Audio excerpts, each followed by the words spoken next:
So, Your Excellency, thank you very much for your time for this interview. We can see a lot of things in our news and in major world news. What is happening with that ceasefire agreement? And nobody's talking about that. What is going on? What are the components? How that happened? What is the procedure now? Well, first of all, thank you very much for having me. President Biden announced on a ceasefire that started to take place on November 27, 4 a.m. in the morning.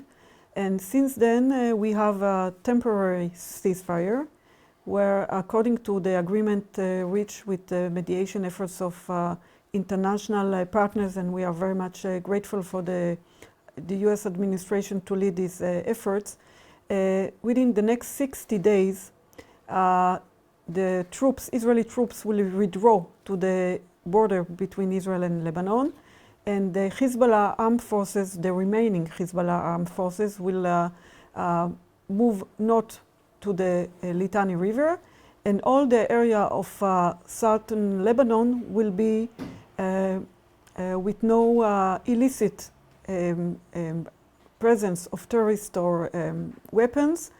The only legitimate force to have weapons and to carry weapons is the Lebanese armed forces.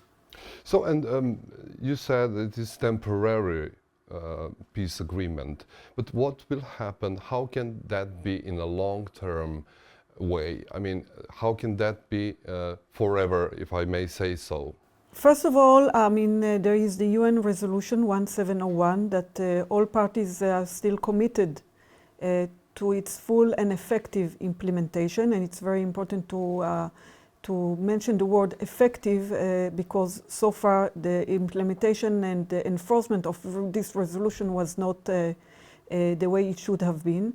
As I said, we are very grateful for international involvement in enforcing this agreement, and there is a mechanism headed by the Americans to supervise the implementation of the agreement.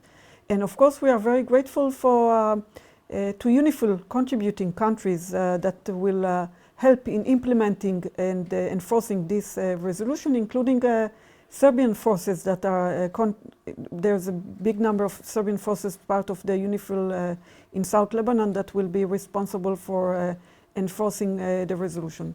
But there one thing that should be very clear. Israel will not allow and will not accept any return to the reality existed in South Lebanon before October 6, meaning that any kind of threat on its sovereignty or the security of its people will meet with an Israel response. What was before October 7 will not remain. How can that be implemented in that resolution 1701? I mean, if you can a little bit more to explain to our audience. According to the resolution, the Lebanese armed forces, the Lebanese army, is responsible to make sure there is no presence or infrastructure of terrorist organization in South Lebanon. And of course, with the help of UNIFIL, that will have to report and to supervise that there is no presence of terrorists in South Lebanon. If there is presence, then of course the international community should act according to the language of the resolution, but also Israel has the right to react if its security is under threat. So, what will be the long-term policy with Lebanon and Hezbollah? Well, Israel do not have diplomatic relations with the government of Lebanon, and definitely we do not recognize a terrorist organization as Hezbollah that killed so many Israelis and other internationals. This agreement can bring hope and a better future to the people of Lebanon that were caught and victims of this war. International community has the opportunity to liberate the Lebanese army, the Lebanese people from the holds of the Iranian terrorist organization from Hezbollah, and bring a better future to the people of Lebanon. Yesterday I have interview with the father of the one kidnapped guy. He was kidnapped at the 7th October last year. And he said to me that he's hoping that this peacement agreement will be maybe reflecting to Hamas, and they're hoping, the parents and the cousins are hoping that that can bring their loved ones home. So what is your comment about that? I mean, what will happen? Is this situation can be reflected to the south? I hope very much that Hamas is learning and watching what happened in the north with Lebanon, and will calculate its next move and understand that without a deal to return the kidnapped Israeli hostages, there won't be any cessation of the war in Gaza. Israel is determined to bring back the Israeli hostages. There's 101 Israeli hostages still kept hostage in Gaza. Among them, one Israeli Serbian hostage. His name is Alon Oel, and his parents are visiting Serbia these days. And of course, the elimination of all Hamas capabilities in Gaza. Without that, there won't be an end to the war in Lebanon, in Gaza, unfortunately.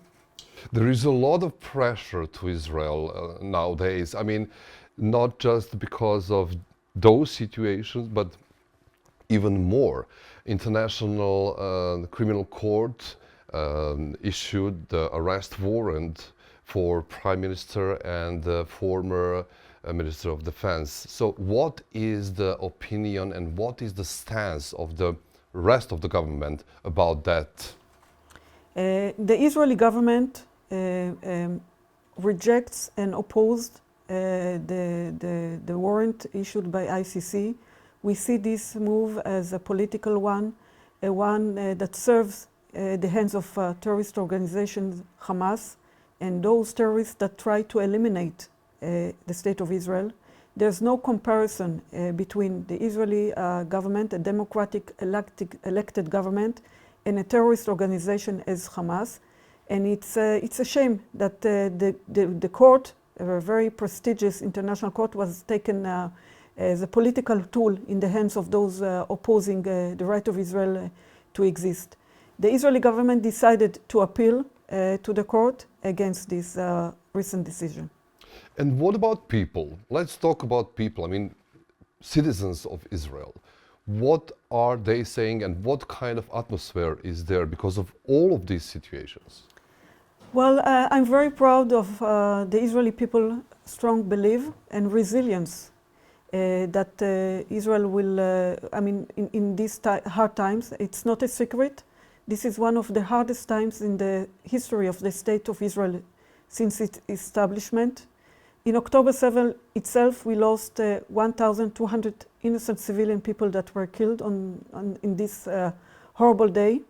And we had more than 800 soldiers that were killed so far in this horrible war. And not to mention many Israeli civilians that were killed and wounded by these daily missile attacks. I don't know if people are aware that every day until the ceasefire was achieved, Israeli citizens were facing dozens of missiles every day. Since the beginning of October 7 hostilities against Israel, more than 27,000 missiles were shot at Israel and Israeli civilians' infrastructures from 6 different fronts. People should understand the reality the Israeli people are facing in the last year. Can we see the peace in the future? I truly believe so.